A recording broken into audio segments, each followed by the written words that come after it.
Madam President, these are not ordinary times.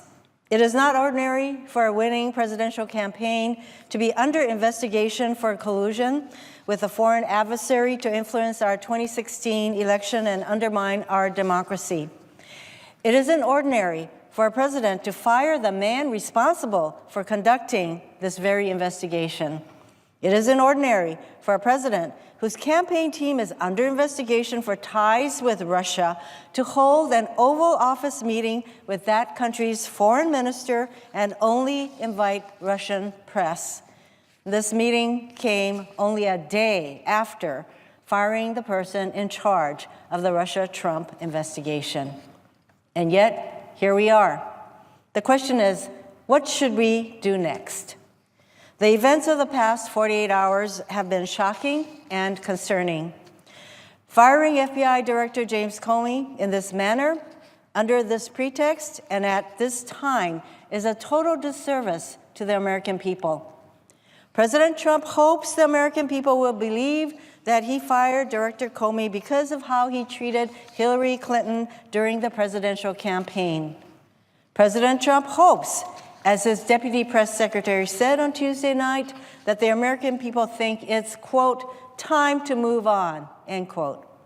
President Trump hopes that his attempts to distract us from the importance of getting to the bottom of the Russia-Trump matter will succeed. President Trump's hopes are misplaced. If anything, President Trump's firing of Director Comey has resulted in an increased concern about the Trump team's connections to Russian interference with our 2016 presidential election. The country is asking, Mr. President, what do you have to hide? We are learning, practically on an hourly basis, about how the president made his decision to fire Director Comey and why. This information does not square with the official line coming from the White House, which also changes.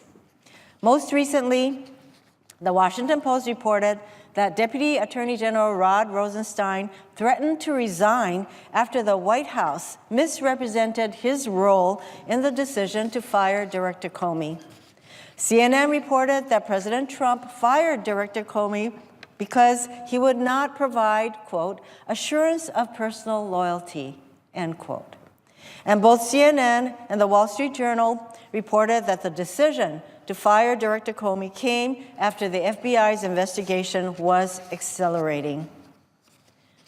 All of this information has emerged in the last 48 hours or so. And this kind of presidential interference through the firing of the FBI director in an ongoing investigation is unprecedented, suspicious, and deeply concerning. These revelations and those that are sure to come further argue in favor of appointing a special prosecutor to fully investigate the Russia-Trump matter. A special prosecutor with full autonomy can follow the evidence wherever it leads and prosecute as appropriate. I call upon Republicans of conscience to stand up and join the call for a special prosecutor. Over the past few days, a number of my Republican colleagues have spoken out against the way the president fired James Comey.